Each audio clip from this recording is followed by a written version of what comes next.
Hello friends प्रसाद academy रे आपनको स्वागत जनाऊँगी। देखंतु आज मु सकाळे गोटे वीडियो करके आपण मानकु अपडेट देथिली जोटा कि ओ डबल एससी तरफ बहुत गुड़िए पदवी आसीबो बोली तो बहुत पिला माने सेही वीडियोटा को स्किप कर देथिले माने बहुत पिला देखि नाहंती बा जानि पारि नाहंती। तो बहुत पिला भी पचारथिले कि सर एटीओ रो रिक्रुटमेंट को नेकी कोन अपडेट रहिछि तो सेहिथि पई मु ए वीडियोटा सिंगल आपण मान पे आनिली।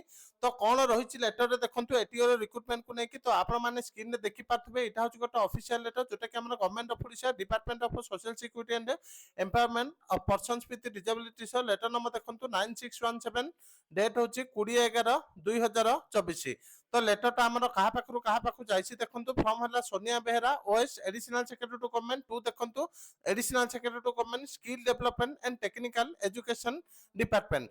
तो सब्जेक्ट अछि देखंतु filling up 274 vacant base level post of assistant training officer of Odisha government ITI trainers service under administrative control of skill development and technical education department. तो आपण मान पई 274 एटीओ रो रिक्रुटमेंट खूब शीघ्र आसीबा पई जाउची। तो बहुत पिला माने पचारथिले एटीओ रो रिक्रुटमेंट को नेकी कोन अपडेट अछि बोली। तो फाइनली एटीओ रो रिक्रुटमेंट आपण मान पई खूब शीघ्र आसीया पई जाउची। तो आपण माने एटी टेबल भी देखि पाथबे जोटा कि टोटल वैकेंसी होची 274।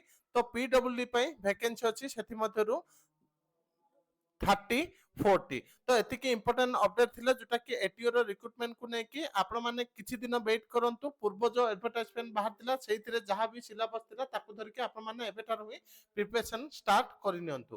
Thank you.